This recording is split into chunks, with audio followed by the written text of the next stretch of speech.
The fallout continues from a mass shooting in Cambridge, Massachusetts earlier this week, where authorities say a gunman unloaded dozens of rounds along a busy parkway, leaving 2 drivers critically injured. Yeah, now we're learning that alleged shooter was on parole at the time. Newsmax crime correspondent Jason Mattera is here with the details on what is shaping up to be yet another preventable crime. Jason, what can you tell us?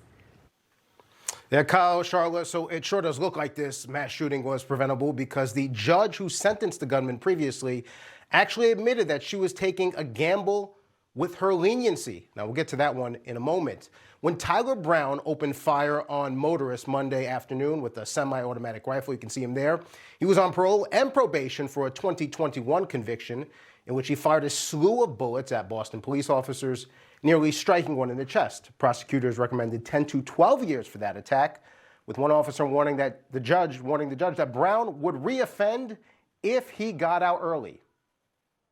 I'm a firm believer that Mr. Tyler Brown gets out, he will hurt or worse, kill someone, because he has shown us how well he has done while he was out on probation for a stabbing. And yet, despite that warning and the severity of the crime, Suffolk County Judge Janet Sanders gave Brown roughly half the recommended sentence, 5 to 6 years instead of 10 to 12.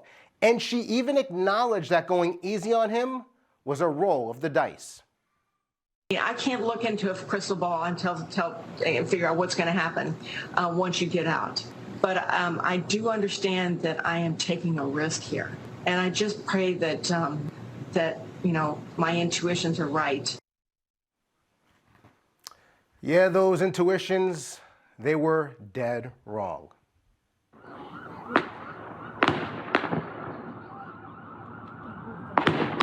Brown was eventually neutralized during his Cambridge rampage, but not before getting off at least 50 rounds and seriously injuring 2 drivers. And authorities had reason to be looking for him before the bullets started flying. According to the criminal complaint, Brown FaceTimed his parole officer before the shooting while allegedly on drugs and waving a rifle in the background. He purportedly even confessed to murders he claimed to have gotten away with. Authorities then obtained a search warrant to ping the location of Brown's phone, so they were already on their way to him as he began his lunchtime shooting spree. And Kyle, Charlotte, there's one more layer here. Police say Brown had been released from a psychiatric hospital just 3 days before the attack. Yet even though he was on both parole and probation for violent offenses, there appears to have been no mechanism to follow up on him once he walked out of that psych facility.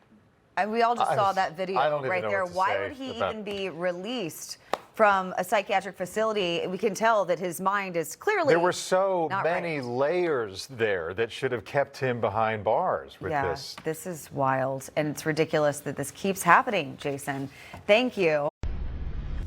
Information. Truth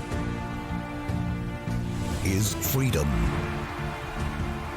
Is Newsmax. It's real news for real people.